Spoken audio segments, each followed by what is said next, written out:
আসসালামু আলাইকুম। অনেকে ভাবতেছেন আমি আসলে পাগল হয়ে গেছি কিনা। হঠাৎ করে পুকুরের তলায় একা একা এভাবে কাউকে মই টানতে দেখলে পাগল ভাবাটাই খুবই স্বাভাবিক। কিন্তু আমি আসলে পাগল হয়ে যাই নাই। আসলে আমি কিছুদিন আগে পুকুর সেচে মাছ ধরেছিলাম।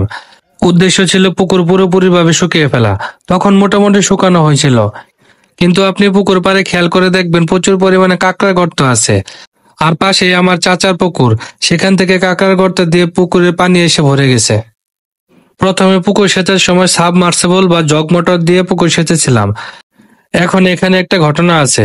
প্রথমে যে সাবমার্সিবল পাম্পটা দিয়ে আমরা পুকুর সেচেছিলাম, সেই মোটরটা হঠাৎ করে নষ্ট হয়ে যায়। আসলে পুকুর সেচের জন্য সাবমার্সিবল পাম্পই সবচাইতে ভালো। একবারে পুকুরের তলানির থেকে পানি তোলা যায়। এখন যেহেতু এই পাম্পটা নষ্ট হয়ে গেছে আর আমার কোনো সময়ও নাই এটাতে ঠিক করে নিয়ে এসে আবার কাজ করার জন্য, তাই এই মেশিনটা লাগাইলাম। এটা মূলত আমাদেরই মেশিন, আমাদের বাসায় থাকে। এটা আমার জেঠাতো ভাইয়ের মেশিন আর কি। কিন্তু এই মেশিনে একটা সমস্যা আছে। এই মেশিনে প্রচুর পরিমাণে পানি দিতে হয়। আমি কম করে হলে 3 বালতি পানি দিয়েছি এটার ভিতরে। বারবার এটার ভিতরে পানি দেওয়ার এই ঝামেলার জন্য আরেকজনের কাছ থেকে এই সাবমার্সিবল মেশিনটা নিয়ে এসেছিলাম এর আগে। আর যাই হোক, যেহেতু আমরা পুকুরটাকে খনন করব, তাই পুকুরে পুরোপুরি পানিটাই শুকাই ফেলতে হবে। কিন্তু এটা সমস্যা হচ্ছে পুকুরের যে তলানির পানিটা আমরা কোনোভাবেই শেষ করতে পারতেছিলাম না। আর মাছ ধরার সময় যে গর্তগুলো হয়েছিল পায়ের, সেখানেও প্রচুর পরিমাণে পানি জমে থাকে।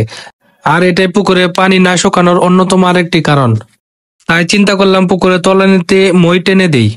মই টেনে দিলে পুকুরে তলানিতে সমান থাকবে এবং এক জায়গায় পানি জমে থাকবে না।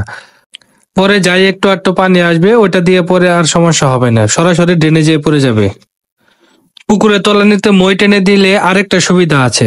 সেটা হলো পুকুরে তলানিটা যদি সমান থাকে, সেক্ষেত্রে রোদের আলোটা সরাসরি পড়বে এবং সব জায়গায় সমানভাবে পড়বে। আর যেটা পুকুর তাড়াতাড়ি শুকাইতে সহায়তা করবে। আর এখন বর্তমানে বোরো ধানের সিজন চলছে। 2-1 দিনের মধ্যেই পানি ছেড়ে দিতে পারে। যদি একবার পানি ছেড়ে দেয় আর আমার এই পুকুরে এই বছর আর শুকানোর কোনো উপায় থাকবে না। তাই একটু কষ্ট হলেও পুকুরের তলানিতে মই টেনে দিলাম, যাতে পুকুরটা তাড়াতাড়ি শুকিয়ে যায়। আপনারা যারা পুকুর শুকাইতে পারতেছেন না, আপনারা এইভাবে পুকুরের তলানিতে মই টেনে দিতে পারেন। তাতে তাড়াতাড়ি পুকুর শুকাইতে সহায়তা করবে।